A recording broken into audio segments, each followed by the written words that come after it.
everybody. How you doing? Oh, all Hello. good. Hello, all good. Hi guys.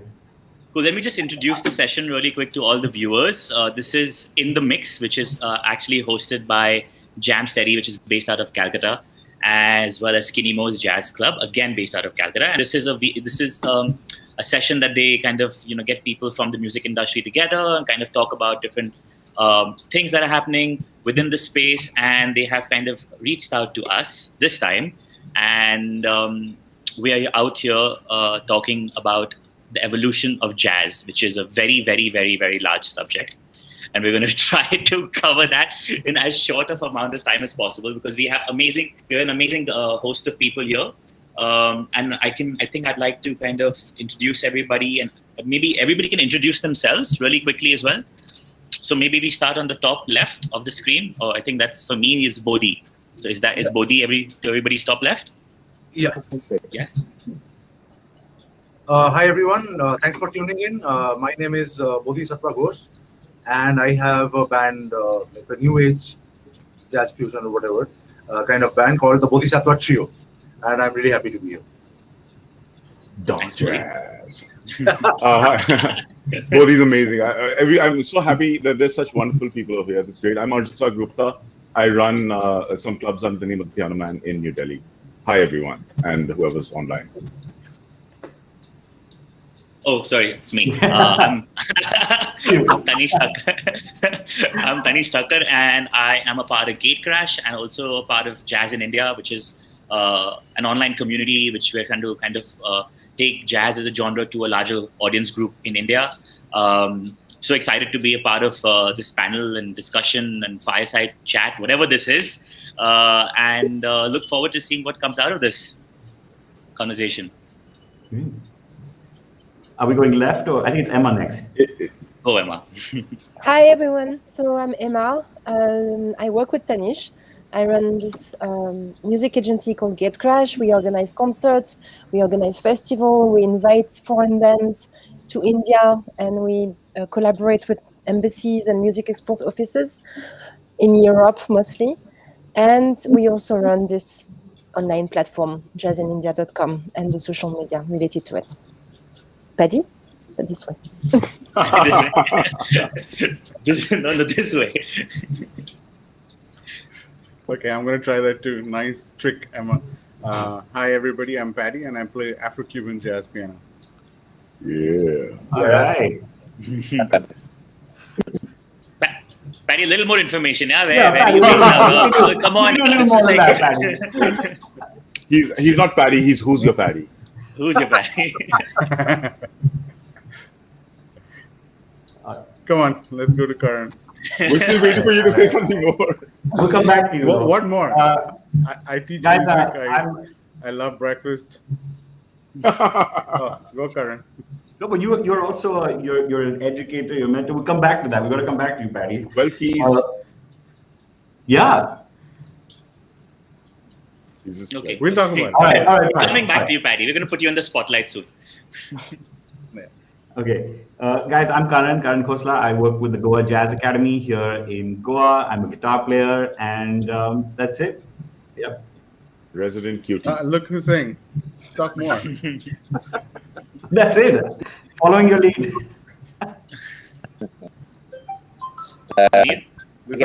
Munir is next. Hi, I'm Munir. I'm nobody. I was forced to open a jazz club by nature, and that's what I did. That's such a bad thing. I'm so sorry you had to be forced to open up a jazz club.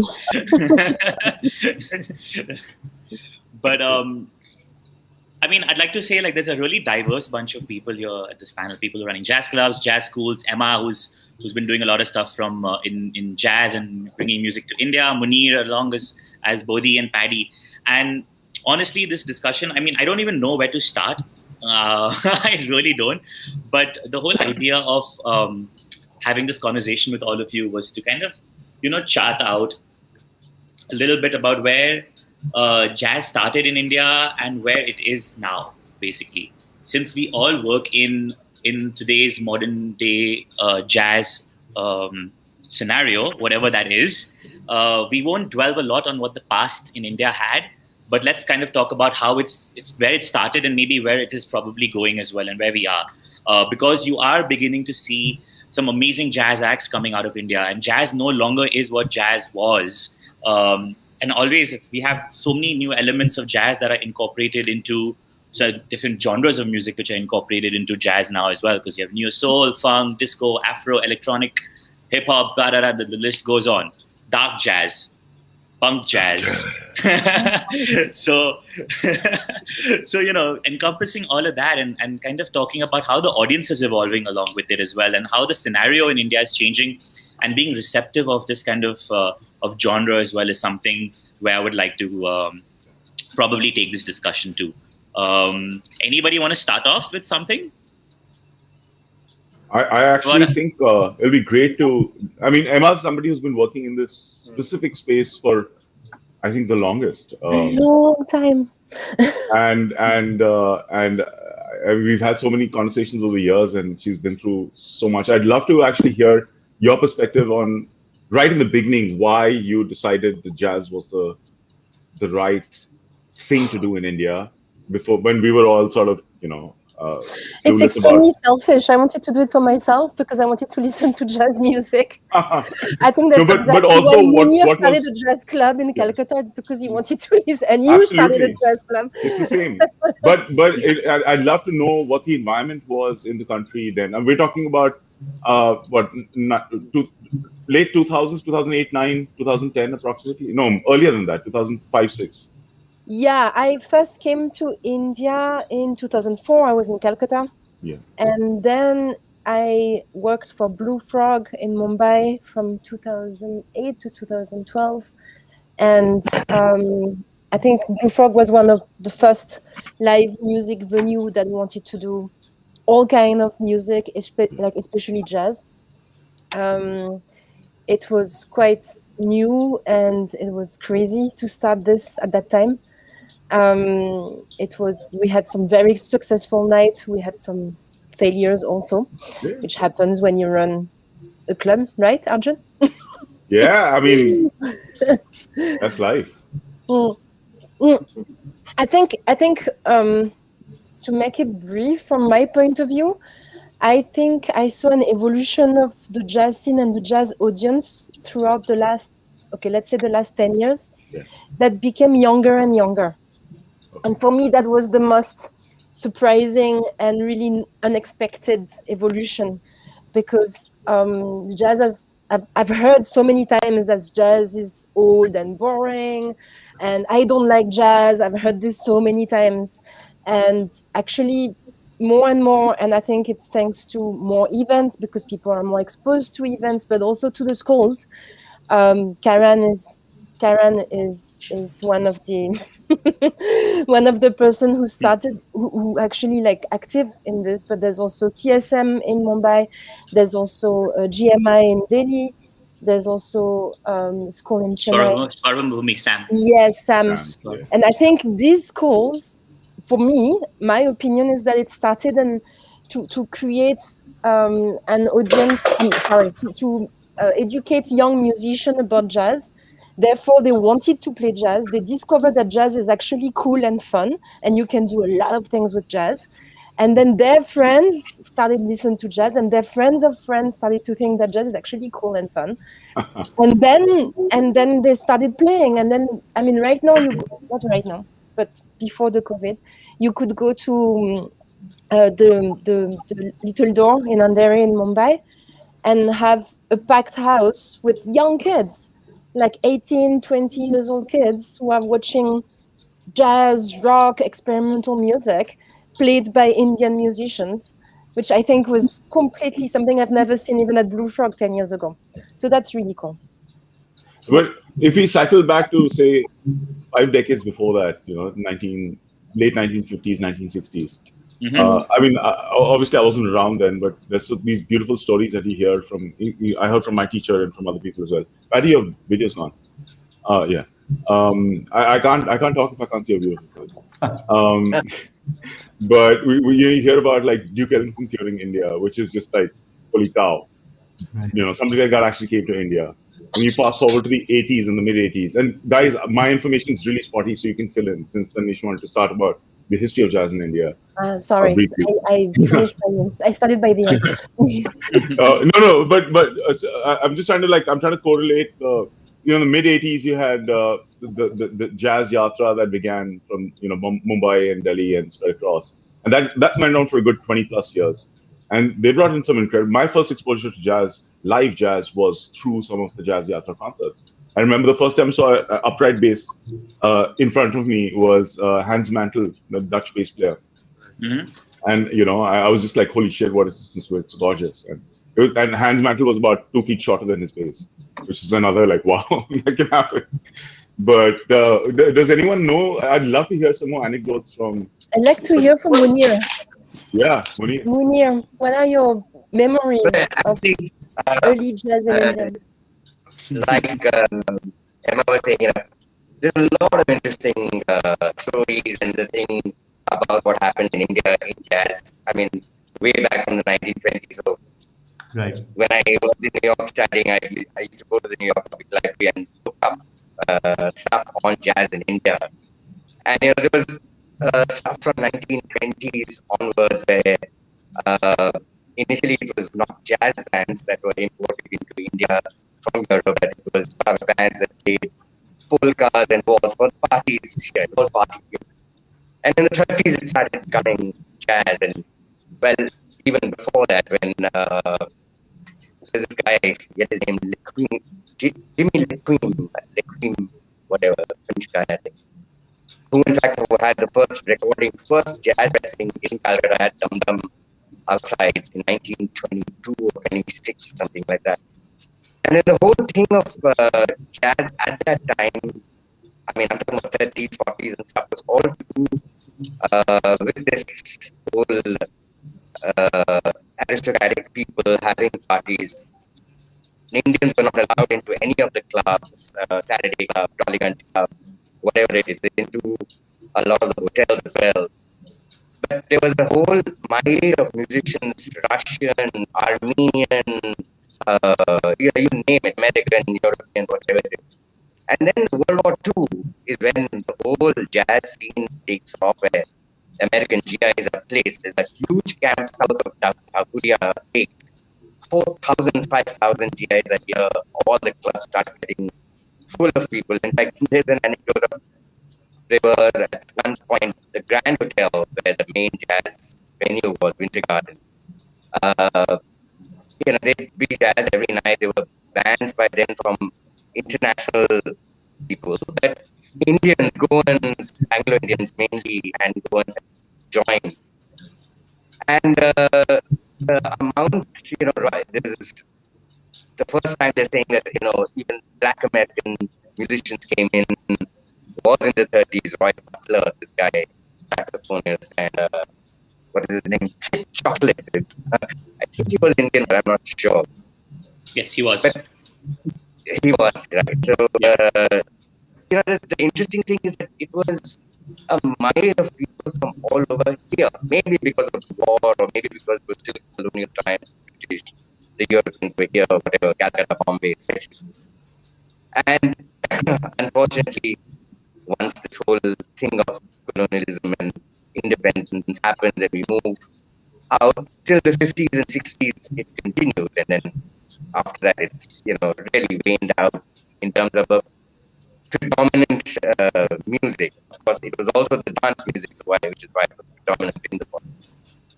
But there's lots of stories like Duke Ellington was here. Paul Gonsalves was a GI who was in jazz. So he was playing with, I think it's Teddy Weatherford's band, which was at Oberoi.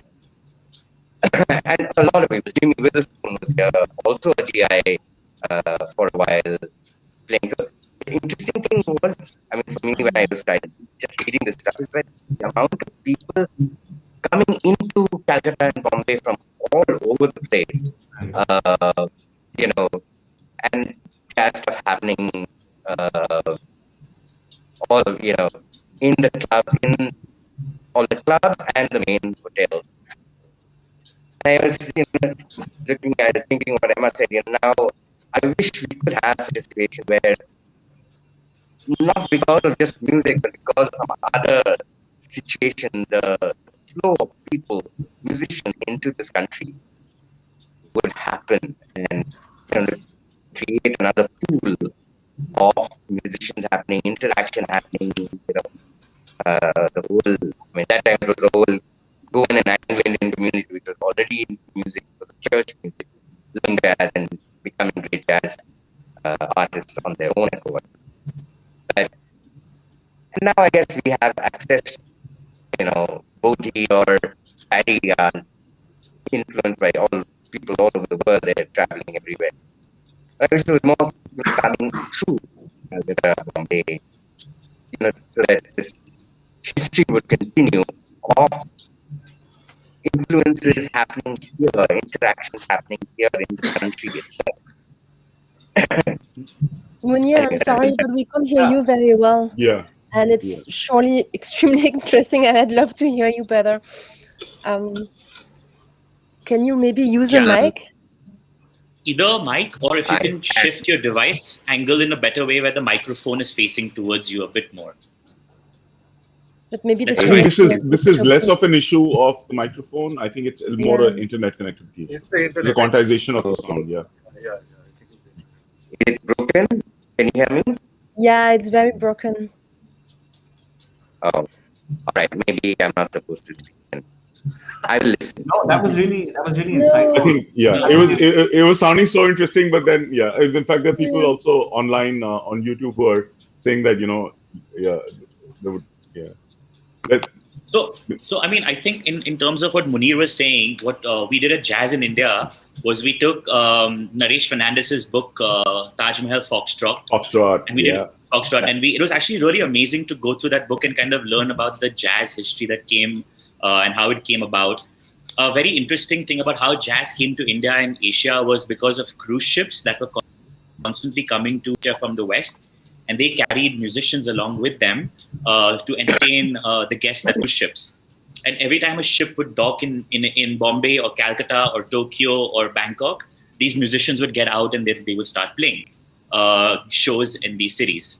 And that's how people started kind of getting used to listening to jazz. And Arjun, this will be very interesting for you. You do the matinee special on Sundays, right? With Bollywood Jazz. We do it every day now. No, that was. You do it every day. So Bollywood Jazz played one Sunday, but I just a quick circle back to that point you made about the cruise ships. This is the same thing that happened along the Mississippi with those ferries, and how from New Orleans the music sort of started spreading across the US, right? That is correct. So it's just a different scale of the same thing. Beautiful. Same thing. No, and it's true. And a lot of the music. I'm fortunate enough to have Braz Gonzalez live across the street. Oh, wow! Every once in a while, and he has these amazing stories. And when they're fascinating because they really do resonate with what you just said. And he talked about how he went from Goa as a young kid to Calcutta. Where he started getting exposed to jazz, in the clubs. It was a vocation. Then when he went to Bombay, he would start getting these Charlie Parker scores and arrangements. And, he was as a band leader, they would sort of explore this and get better at it and really educate themselves. So it's incredible. And then eventually sort of bring it back to Goa. So this whole thing sort of went around these three cities, which was really incredible. And I guess, Arjun, you may know this, but remember Gussie Rick? And all these guys who, sort of really led the way in Delhi. Mohsin Menezes, my teacher, John Raphael, John Raphael, these guys in the 60s used to play, Johnny Sir used to tell me about like this happening jazz scene in Delhi. And happening is, obviously, it's a different time. Like there were a couple of places that hosted regular jazz nights, which is so much more than the 40 years after that. Right. Now we're getting back to, people like, Sumani is there. You got a couple of beautiful venues in Calcutta. We're trying to run some venues in Delhi. There's some places in Bombay and across the country. Karan started a lovely school of music in Goa. Paddy started a lovely school of music in Calcutta. Bodhi has no time to start a school of music because he's touring all over the world. He is, yeah. Every 6 months he's in a new country saying, I'm playing a show here, yeah. He promised to take me with him, but he doesn't. I'm a good stagehand, man. I can plug in wires and shit. He wants to be safe, Arjun. He wants to be safe. But you know that back in the 20s, like talking of the musicians who were visiting from the ships, there was this one guy, and I don't remember his name right now, but he wrote a tune called the Calcutta Blues, and even Dave Brubeck performed that, and it's about a woman he saw in Calcutta and fell for her and stuff like that. Indian woman. Yeah. Now I actually want to circle back to something Emma started with. She started talking about exposure, and we firmly believe like there are two critical pillars. She spoke about both of them, education and exposure, and this kind of forms that sort of complete loop, you know, because exposure creates a market of people who are interested in something new, right? If they don't have an opportunity to hear or interact with something, they'll never be able to decide for themselves whether they like it. And I always give a great example, you know. My own team, you know, the service team that I have, over time has started, you know, if there's an artist that's playing and they like the music, they actually come and say, where can we get your music? And these are people who grew up with zero exposure to, you know, Western music. And even the parking lot attendant outside my Southern club, you know, Mukesh, he started coming in and listening to music a couple of times a week, you know, which is great. It's beautiful. And that's the function of exposure. You know, we assume that people don't want something simply because they don't ask for it, but they don't ask for it because they don't even know it exists. And similarly, once that exposure begins, it's effective for both the audiences, because the audiences now have an idea of what could be an option, and musicians, because now musicians are like, hey, wow, okay, this is amazing. Obviously, today the world for exposure is much easier because you've got YouTube and we can connect and talk over platforms like this so easily. But education gets a huge head start when that exposure cycle engine starts working, because you have musicians who are interacting with these incredible artists coming from all over the world and from our own country, and they see when people watch Paddy play, they lose their shit. I mean, there's no polite way to put it, you know. Just to see his fingers flying on the keyboard, and people who have no knowledge about music are like, oh, I couldn't even see his fingers move. Fine, I mean, that might be like, you know, that might not be the intent of what he's doing. It's just that it has a dramatic effect, and it forces them to listen. And once they listen, they're like, wow, this music is beautiful, right? And same thing with musicians. I would like to ask Bodhi. They don't know I was looking for the right note. There's no wrong note. Which one? No, but I want to know from Bodhi and Paddy's kind of experience of playing for so many years also. Have you all kind of seen the audience evolving and coming to you and talking to you about music and how they like your music, or maybe people coming over and over again for your gigs who'd probably never been exposed